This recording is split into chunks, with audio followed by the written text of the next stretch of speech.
오늘도 귀한 자리, 말씀의 자리에 나오신 여러분들을 주님의 이름으로 환영합니다.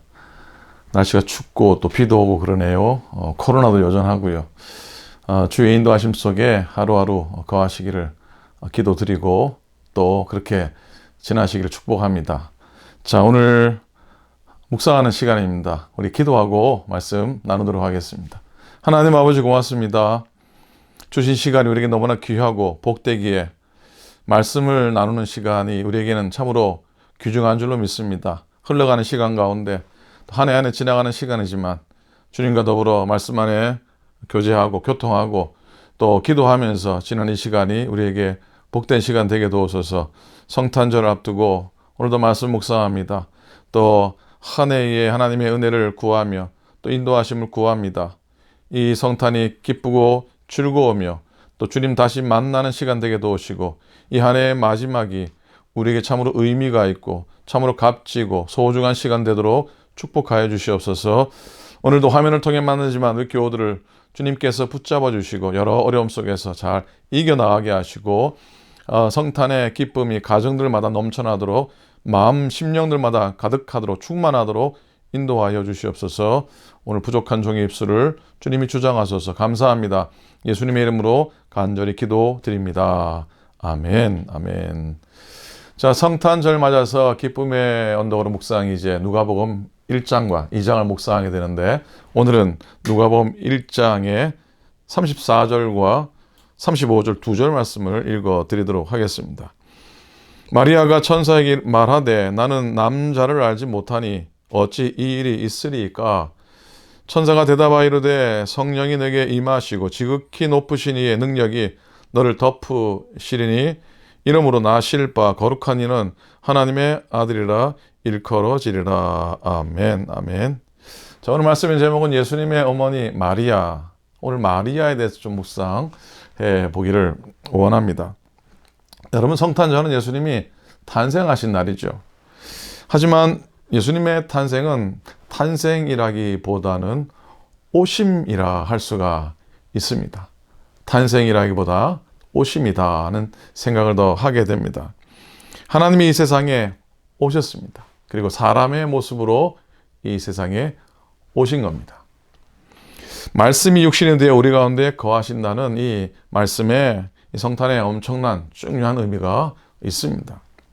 성탄절은 2000년 전 이야기를 두고 그저 기념하는 날이 아니죠. 예수님은 오늘도 살아계십니다. 오늘도 살아계셔서 우리와 함께 하십니다. 바로 성탄의 사건은 임마누엘의 사건이죠. 임마누엘은 오실 그리스도의 이름이 되었습니다. 오늘 바로 그 예수님 만나고 그 예수님에게 믿음을 새롭게 고백하는 것이 성탄의 근본 의미입니다. 여러분, 하나님은 죄악 가운데서 죽을 수밖에 없는 인류를 구원하시기 위해서 마지막 카드를 쓰셨습니다. 그건 자기 자신이신 독생자 예수 그리스도를 이 땅에 보내시기로 작정하신 겁니다. 사람을 대신하여 속죄 제물이 되기 위해서는 사람으로 세상에 오셔야 했습니다. 그리고 동시에 죄가 없으셔야 했기 때문에 사람의 혈통으로서가 아니라 성령의 역사로 나셔야 했습니다. 이 문제를 해결하기 위해 택함받고 부름받은 한 사람이 있었죠. 그 사람은 바로 예수님의 육신의 어머니셨던 마리아였습니다. 마리아는 하나님의 펠리카니즘에 동참하도록 부름받은 겁니다. 펠리카니즘, 좀 낯설기도 하지만 어디서 많이 들어본 단어이기도 합니다. 이 펠리카니즘은 펠리칸이라고는 새의 이름에서 나온 겁니다. 이 새는 열대 지방이나 아열대 지방에 서식하는 물새의 종류죠. 그 모습은 우리가 너무 잘 압니다. 그죠? 부리 밑에 큰 주머니가, 턱 주머니가 있죠. 거기에 이렇게 음식이나 먹이를 저장합니다. 나중에 그걸 꺼내서 새끼들을 먹여 살리게 기르게 되죠. 이 펠리카니즘이라고 하는 단어는 밀림의 성자, 아프리카의 성자였던 슈바이처 박사가 처음 사용한 단어입니다. 이 펠리칸은 자기 새끼에게 먹이를 주다가 죽을 때가 되면 그 큰 부리로 앞가슴을 모두 뜯어내고 피가 나게 해서 그 피를 새끼들에게 먹인다고 합니다. 그래서 살려낸다고 합니다. 그래서 피를 흘리기까지 자신의 목숨을 바치는 희생적인 사랑이라는 의미로 이 새 펠리칸의 이름을 따서 펠리카니즘이라고 합니다. 바로 독생자를 주신 하나님의 구원의 사랑을 펠리카니즘이라고 하는 이유가 바로 거기에 있다고 할 수 있습니다. 자, 그리고 예수님의 어머니 마리아는 바로 이 펠리카니즘에 동참하도록 택함을 받고 부름을 받은 여인입니다. 이 예수님의 어머니에게서 이 발견된 특징들이 성경을 자세히 읽어보면은 공통적으로 나오는 것이 있는데, 그건 뭐냐면 자신에게 일어난 일들을 조용히 마음에 간직하고 깊이 생각을 하는 사람이었다고 하는 겁니다. 누가복음 19장에 보면 마리아가 첫 성탄, 그 마곡간에서 일어났던 첫 성탄 사건 가운데 일어난 모든 일들을 마음 깊이 담아두고 간직했습니다. 2장 19절에 보면 마리아는 이 모든 일을, 이 모든 말을 마음에 새기어 생각하니라 그랬습니다. 또 2장 저 후반부에 가면은 12살 예수님이 처음으로 6월절에 예루살렘 올라갔다가 가족들에게서 이렇게 벗어나서 그 길을 잃고 하는 해프닝이 일어났잖아요. 그 후에 성전에서 만난 어린 예수님이 마리아에게 이런 말을 하죠. 어찌하여 나를 찾으셨습니까? 내가 내 아버지 집에 있어야 될 것을 알지 못하셨습니까? 좀 엉뚱한 얘기를 하죠. 우리 같으면은 무슨 뚱땅지 같은 얘기나 그러고 꿀법 한 대 주었을 텐데 이 마리아는 달랐습니다. 2장 51절에 보면 그 어머니는 이 모든 말을 마음에 두니라. 자, 이렇게 마리아는 아들 예수님에 대해서 많은 것들을 마음속에 담아두었던 여인이었습니다. 예수님의 공생의 끝에 사람들이 예수님을 십자가에 못 박으라고 소리칠 때 마리아도 거기에 있었지만 그저 지켜보고만 있을 뿐 막아서지 않았습니다. 마리아는 예수님께서 이 세상에 탄생하신 목적을 너무나 잘 알고 있었기 때문입니다. 예수님께서는 진실로 하나님의 아들이시고 인류의 구원자시고 세상의 구주인 것을 믿었습니다. 마리아는 평생 그 믿음을 마음에 깊이 간직하고 있었습니다. 마리아는 예수님을 자기의 아들로 생각하지 않고 세상의 구주로 알고 믿었던 겁니다. 그렇게 마리아의 마음은 참 넓고 깊었지만 그렇게 넓고 깊은 만큼 더 많은 아픔과 더 많은 고통을 담아내고 또 견뎌내야 했었습니다. 우리 곁에 우리 주위에 마음이 넓고 깊은 분들의 그 신앙적인 그 내공이나 신앙적인 그 성숙함이 참으로 존경스럽지만 그렇게 되기까지 그분들이 품어내야 했던 십자가의 무게, 십자가의 아픔이 얼마나 컸겠습니까? 물어볼 필요가 없죠. 오늘 본문 누가복음 1장에는 마리아의 몸에서 지극히 높으신 이의 아들이 태어날 것을 알리는 가브리엘 천사와 그리고 자신은 보잘것없는 여인, 주의 여종이라고 고백하는 마리아와의 만남이 기록이 되어 있고요. 그걸 흔히 수태고지라 그럽니다. 수태고지. 자, 예수님의 어머니 마리아는 은혜를 입은 여인이었고요. 믿음의 여인이었고요. 순종의 여인이었습니다. 세 가지 나온. 첫 번째는 뭐라고요? 은혜를 입은 여인이었고, 둘째는 믿음의 여인이었고, 셋째는 순종의 여인이었습니다. 하나님을 향한 사랑의 마음을 가진 여인 중에서도 복되고 복된 여인이었습니다. 귀한 여인이죠. 이런 말이 있지요. 예쁜 여자 만나면 3년이 행복하고, 착한 여자 만나면 30년이 행복하고, 지혜로운 여자를 만나면 3대가 행복하다. 그런데 믿음 좋은 여자를 만나면 어떻게 해요? 영원히 행복할 줄로 믿습니다. 연관에서 이런 말이 있죠. 잘생긴 남자 만나면 결혼식 3시간 동안의 행복이 보장되고, 돈 많은 남자를 만나면 통장 3개의 행복이 보장되고 가슴이 따뜻한 남자를 만나면 평생의 행복이 보장된다. 그런 말도 있습니다. 자, 어쨌든 여러분 한번 생각해 봅시다. 어떻게 저 마리아가 이 메시아신 예수 그리스도의 어머니가 될 수 있었을까 하는 겁니다. 마리아가 예수님의 어머니로 쓰임받은 이유가 무엇이었을까 한번 생각해 보기 원합니다. 그 수많은 도시에 수많은 명문가들의 여인을 택하시지 않고 이방 땅처럼 여겨졌던 저 나사렛, 정말 사람들의 손가락질 받는 나사렛 지방에 속한 그의 평범하고 소박한 여인, 시골 처녀, 한 처녀를 선택하신 이유가 무엇이었을까요? 여러분, 먼저 첫 번째입니다. 아까 반복했었죠. 무엇보다 이 마리아는 하나님의 은혜를 입은 여인이었기 때문입니다. 1장 28절에 그에게 들어가 이르되 은혜를 받은 자여 평안할지어다 주께서 너와 함께 하시도다 하니 30절에 네가 하나님께 은혜를 입었느니라. 참 부러운 표현입니다. 부러운 표현이에요.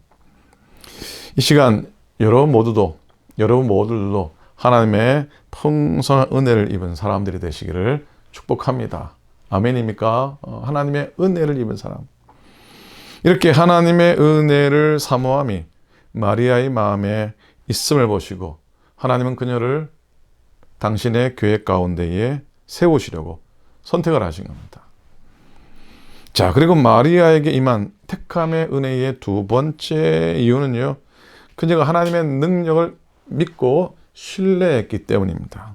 45절에 주께서 하신 말씀이 반드시 이루어지리라고 믿은 그 여자에게 복이 있도다. 아멘. 자, 마리아는 하나님의 능력, 곧 성령의 능력을 신뢰했습니다. 여러분, 기독교는 신비주의는 아니지만은 기독교 안에는 신비로 가득 차 있습니다. 우리의 신앙은 신비로 가득 차 있습니다. 특별히 우리가 매주 고백하는 사도신경 가운데에서도 특별히 제일 신비로운 부분은 이는 성령으로 잉태하사 동정녀 마리아에게 나시고 라고 하는 부분입니다. 과연 남자 없이 여자가 홀로 아이를 낳을 수 있을까? 라고 하는 그런 또 생물학적인 논란을 일으키는 부분이기도 합니다. 하지만 여러분, 이 선언은 하나님이 스스로 택하신 신비입니다. 우리가 풀려야 풀 수 없는 것이죠. 그리고 이 고백에 담긴 근본은 하나님의 성육신 인카네이션입니다. 그리스도의 성령의 임재가 고백될 때에, 성령의 잉태가 고백될 때에 그건 거룩하신 하나님이 온전한 인간이 되셔서 우리 가운데 찾아오신 것을 믿습니다 라고 하는 고백이 돼요. 그런 선언이 됩니다. 그런 증거가 됩니다. 자, 마지막으로 마리아가 하나님의 택함의 은혜를 입은 마지막 것은요, 하나님의 말씀에 순종했기 때문입니다. 37절과 38절 대저 하나님의 모든 말씀은 능하지 못하심이 없느니라. 마리아가 이르되 주의 여정이오니 말씀대로 내게 이루어지이다. 아주 귀한 고백, 유명한 마리아의 고백이죠. 진정 마리아는 순종을 고백합니다. 그러나 이 순종은 현실적인 대가를 치러야 하는 순종이었습니다. 당시 생각해 보십시다. 당시 유대 사회는 정혼한 남자와 동침하지 않은 여인이 자식을 낳는 어처구니 없고 황당하고 기가 막힌 현실을 받아줄 만큼 그렇게 호락호락한 세상이 결코 아니었습니다. 돌 맞아 죽을 수도 있는 그런 상황이라는 것이죠. 이런 대가를 기꺼이 치르겠다고 하는 순종의 결단이 바로 이 마리아에게 남다른 점이었습니다. 그렇게 순종의 믿음은 대가를 치러야지 얻는 겁니다. 순종의 믿음은 대가를 치러야지 얻는 믿음입니다. 여러분, 마리아는 비천한 그런 여인이었습니다. 지금 성경은 번역을 여종이라 했지만은 예전 번역은 당신의 계집종입니다 라고 그렇게 표현할 정도였으니 비천한 여인이라 할 수 있습니다. 나사렛 출신 여인입니다. 하나님이 아니었더라면 그럭저럭 인생 살다가 잊혀질 그런 여인. 근데 마리아를 하나님께서는 존귀하게 만드셨습니다. 자, 우리들도 사실 보잘것없는 우리의 모습입니다. 그런 우리를 하나님이 귀한 존재로 만드신 줄로 믿습니다. 아멘입니까? 믿습니다. 우리의 비천한 것이 하나님 앞에서는 약점이 되지 않습니다. 우리의 약한 것이 하나님 앞에서 장애가 될 수도 없습니다. 우리의 모자라는 것이 하나님 앞에서는 결코 부족함이 되지 않는다는 사실을 우리는 기억해야 합니다. 중요한 건 하나님의 은혜를 입는 겁니다. 중요한 건 하나님의 은혜를 입는 겁니다. 하나님의 은혜 앞에 나아가는 겁니다. 거기에 용서가 있고 축복이 있고 사랑이 있습니다. 오늘 이런 마리아에게 능하신 이가 큰 일을 행하셨습니다. 바로 비천한 여인이 예수 그리스도의 어머니가 되셨습니다. 오늘 우리들에게도 여러분들에게도 능하신 이가 이미 큰 일을 행하시고 시작하신 줄로 믿습니다. 1장의 이 마리아의 찬가죠. 마리아의 찬가는 하나님은 우리 편이라고 하는 고백입니다. 하나님은 우리 편이라는 고백이에요. 마리아는 그런 하나님을 믿고 그런 하나님을 찬양을 한 겁니다. 우리에게도 이런 찬양의 노래가 있기를 늘 소원합니다. 하나님이 우리 편이라는 것, 그런 고백을 늘 하기 원합니다. 사랑하는 여러분들, 우리 믿음의 교우들, 오클랜드 모든 교우들을 축복합니다. 그리고 마리아가 받았던 은혜가 주님 오신 성탄을 맞이하는 여러분들에게도, 여러분 모두에게도 똑같은 은혜의 복으로, 똑같은 충만함으로 채워질 수 있기를 축복하면서 복된 성탄 맞이하시고 건강하게 지나시고 승리하시기를 축원합니다. 아멘. 기도하겠습니다. 하나님 아버지 고맙습니다. 성탄을 앞둔 날입니다. 주님의 오심을 기억하면서 오늘 예수님의 어머니 마리아를 묵상했습니다. 하나님, 하나님의 은혜를 입은 여인이었지만은 그의 삶은 녹록지 않았고 그가 믿음을 가졌지만은 순종하면서 치러야 했던, 치를 수밖에 없었던 그런 대가들은 너무나 가혹했습니다. 그럼에도 불구하고 그 여인의 한 인생을 통해서 그리스도가 탄생하게 되고 예수 그리스도의 어머니의 믿음으로 여인 중에 여인이라는 칭송함을 받게 된 것을 우리가 알게 됩니다. 아버지 하나님, 우리들도 은혜를 입은 사람으로 서게 도우시고 믿음의 사람으로 살게 하시고 힘들지만 순종의 사람으로 오늘도 걸어가게 해 주시옵소서. 25일 성탄절을 앞두고 또 마지막 주일, 올해 며칠 남지 않은 이 시간 속에서 더 하나님의 지켜주신 은혜를 기억하게 하시고 코로나라고 하는 또 상황이 여전한데 하나님 우리를 보호해 주시옵시고 추운 일기 가운데 하나님 우리의 심령조차 추워지지 않도록 우리의 속사람은 강건하며 우리의 심령은 뜨거움으로 채워지도록 인도해 주시옵소서. 오늘도 가정들마다 생업들마다 심령들마다 하나님의 은혜로 채우시옵기를 빌고 원합니다. 감사합니다. 우리 주님 예수 그리스도 이름으로 간절히 기도드립니다. 아멘. 아멘. 고맙습니다. 끝까지 우리 묵상의 시간, 말씀의 시간 참여해 주셔서 감사하고요. 날씨가 굽고 춥고 그렇지만 여러분들 은혜 안에 늘 지나시고 또 평안하게 지나시기 바랍니다. 25일 성탄 라이브 예배 아니고 녹화로 예배 드립니다. 여러분 가정에서 다 이렇게 성탄절 아침에 예배하면서 성탄절 25일을 지내실 수 있기를 꼭 부탁을 드립니다. 늘 승리하시고 건승하시길 빕니다. 메리 크리스마스입니다. 예, 감사합니다.